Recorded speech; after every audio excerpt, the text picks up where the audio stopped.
Bismillahirrahmanirrahim. Alhamdulillah wassalatu wassalamu ala Rasulillah wa ala alihi wa sahbihi wa mawalah. Amma ba'd.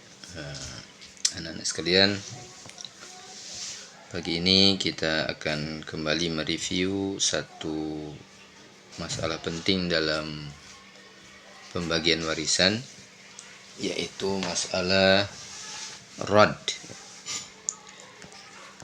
Masalah rad. Pagi ini kita akan mencoba mempraktekkan dan sedikit kita ulang bahwa rad itu mengembalikan sisa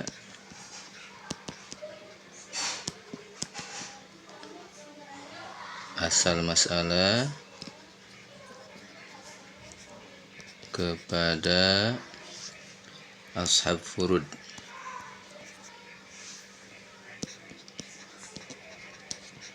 Selain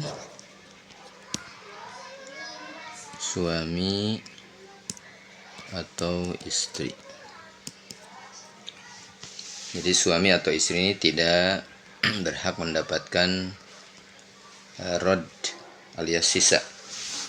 Jadi suami ataupun istri hanya mendapatkan fardunnya masing-masing.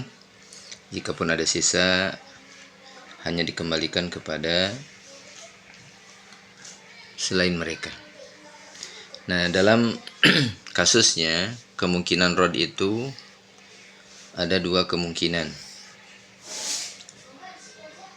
Yang pertama, jika ada suami atau istri, kemungkinan keduanya tidak ada suami atau istri. Jadi kasus rad ini di mana nanti ashabul furud selain mendapatkan fardunnya masing-masing, bisa jadi mendapatkan tambahan dengan metode rad. Sebagaimana ini lawannya aul ya, sebagaimana dalam kasus aul mereka mengalami pengurangan, maka rad mendapatkan penambahan. Nah, kasus rad ini kemudian dibagi menjadi dua kemungkinan. Satu, jika ahli warisnya ashabul furud, termasuk di dalamnya suami atau istri. Yang kedua, jika ahli warisnya ashabul furud tanpa suami atau istri. Karena catatannya, masih ingat? Tidak ada asobah ya. Dalam kasus rad ini tidak ada asobah catatan. Baik, kita awali dengan yang kasus ini ya. Kita nomor satukan dulu supaya lebih mudah. Karena untuk yang kasus ini itu lumayan perlu fokus. Ya, jadi kita ambil contoh yang pertama saja. Ketika ahli warisnya tidak ada suami atau istri dan harta masih ada sisa, kemudian kita akan praktekkan rad. Nah, untuk yang satu ini kemungkinan juga ada tiga kasus.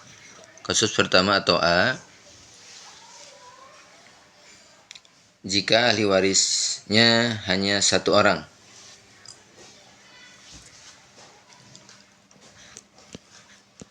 Jika ahli warisnya ya sahib fard ya,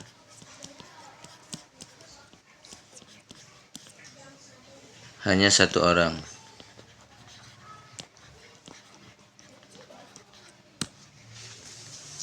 Misalnya hanya ibunya, hanya anak perempuannya, ya.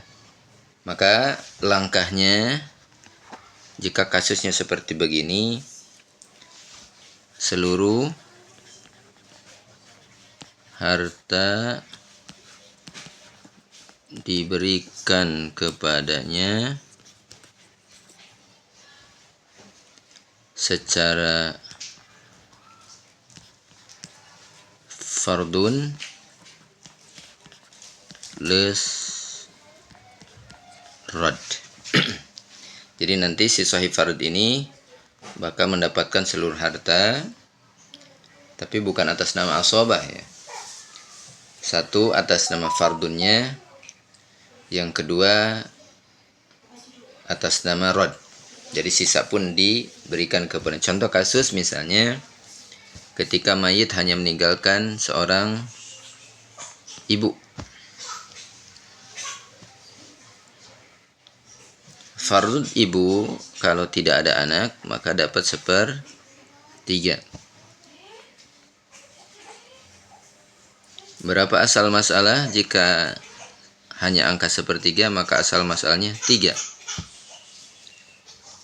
Nah, sahamnya berapa asalnya? Fardnya cuma 1. Berarti ada sisa berapa? 2. Langsung saja kita tambahkan kepada ibu ini, sehingga ibu mendapatkan 3. Jadi kalau misalnya ada uang 3 juta ya, pertama dikasihkan 1 juta fardunnya, yang sisa 2 juta pun diberikan kepada ibu, sehingga ibu tetap mendapatkan seluruh harta fard plus rad. Jadi kasus pertama ahli warisnya hanya 1 orang. Bintun misalnya, bintun. Berapa bintun? Kasusnya tidak ada siapapun, dianya sendiri, tidak ada anak laki, maka kan 1/2. Berarti asul masalahnya bakal 2, dapatnya 1. Berarti tersisa 1, langsung tambahkan saja 1. Jadi 2. Sehingga nanti total harta akan dia terima metode fard sekaligus metode rod. Ini yang pertama ya. Kemungkinan pertama, kasus tidak ada suami atau istri, ahli warisnya hanya sendiri. Kemungkinan kedua, bagian B, ketika ahli waris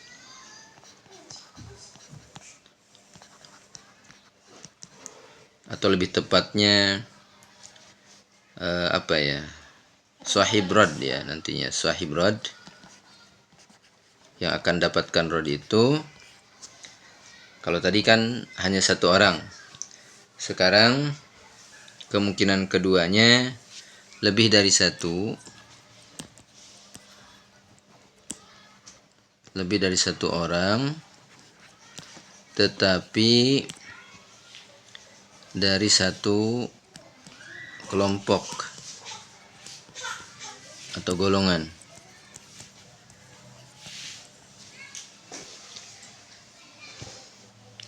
Orangnya lebih dari 1, tapi masih dari 1 kelompok atau golongan. Misalnya cuma anak, hanya golongan anak, tapi tidak 1 orang. Ya, tidak 1 orang. Nenek misalnya, tidak 1 orang. Bagaimana nanti yang terjadi?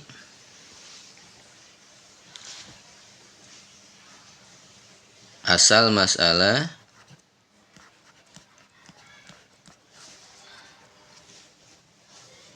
dihitung berdasarkan jumlah kepala atau berapa orang.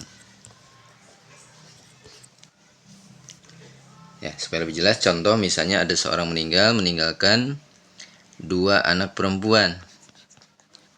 Anak perempuan.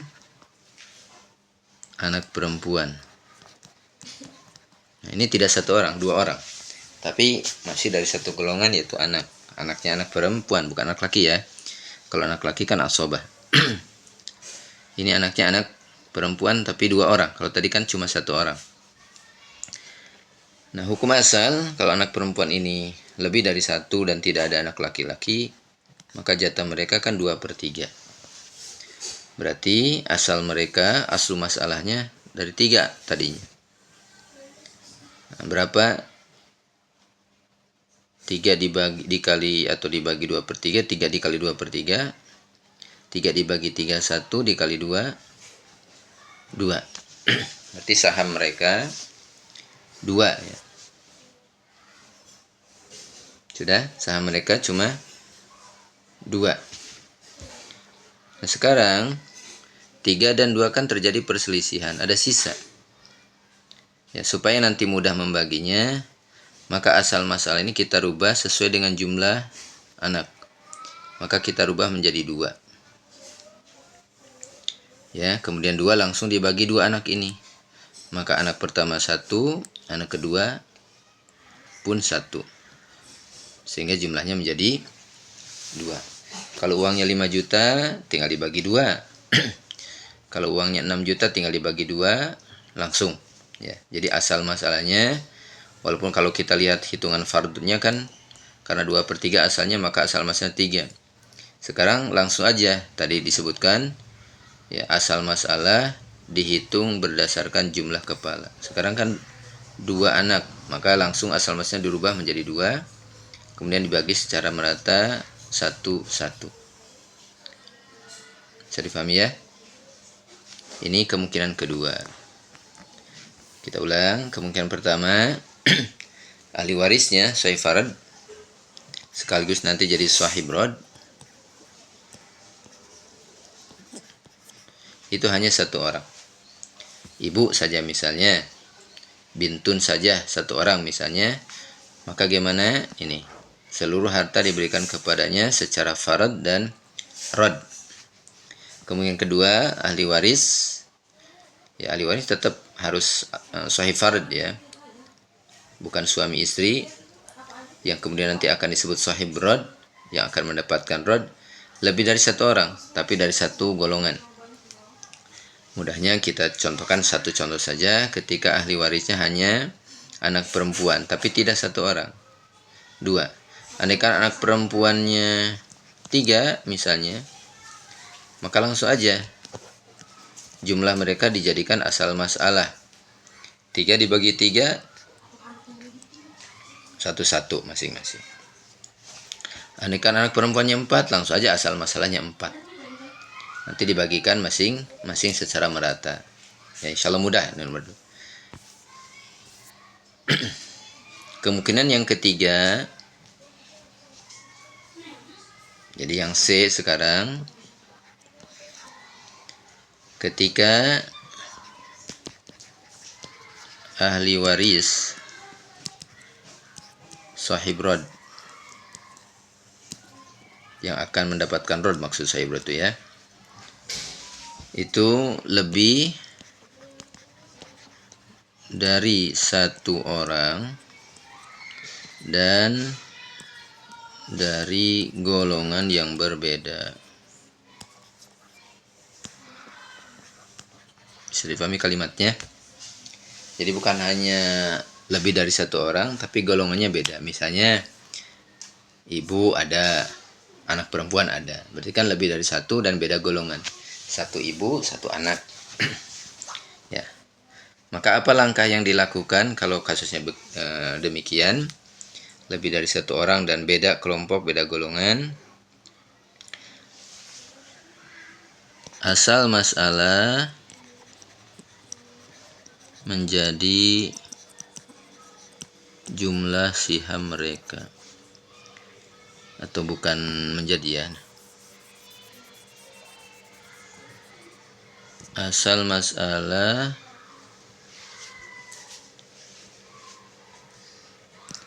dirubah sesuai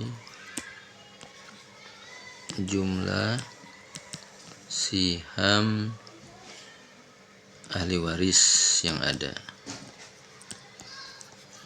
Ya, mudah mau kebaca. Contoh misalnya ada ibu, ada anak perempuan yang ditinggalkan mayitnya.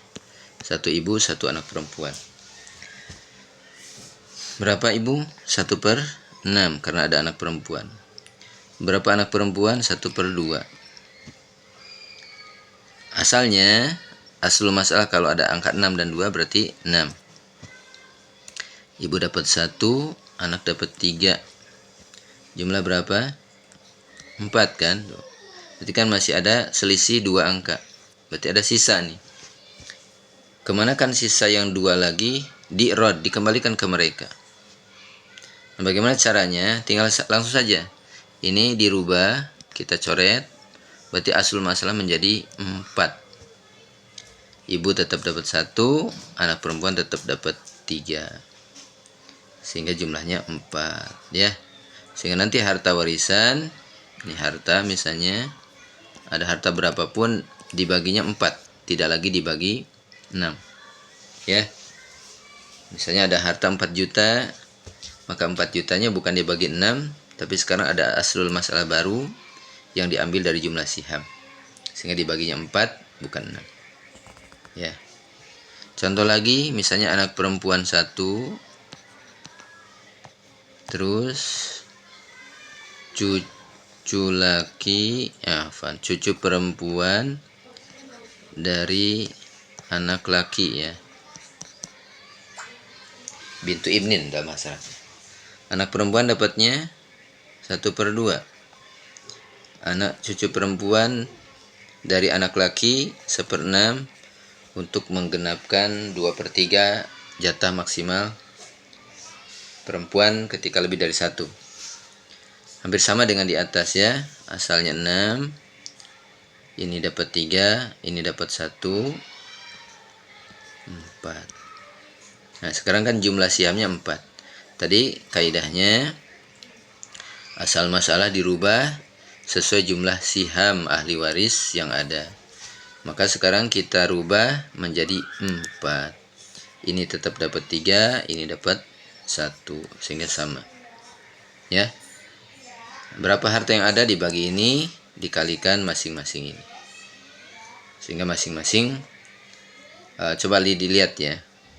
Kalau tadi tanpa dirodkan nih, maka kan anak perempuan dapatnya 3/6. Sekarang setelah dirod, perempuan dapatnya 3/4. Lebih besar. 3/4 lebih besar dibanding 3/6. Ini juga sama ya. Cucu perempuan dan anak laki tadinya kan 1/6. Kalau tanpa rod, setelah dirod jadi 1/4. 1/4 lebih besar daripada 1/6. Sehingga masing-masing mendapatkan tambahan. Itulah yang kemudian dikenal dengan sistem rod, yang secara pandangan para ulama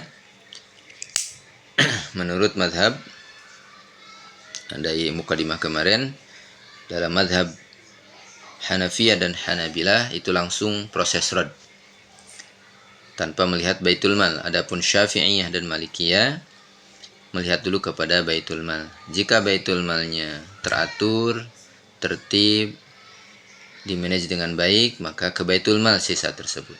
Adapun jika tidak, maka sama kasusnya dikembalikan kepada ashabul furud melalui rad tersebut. Demikian wallahu taala alam. Mudah-mudahan bisa difahami. Wa sallallahu ala Muhammadin wa ala alihi wasallam. Walhamdulillahirabbil alamin.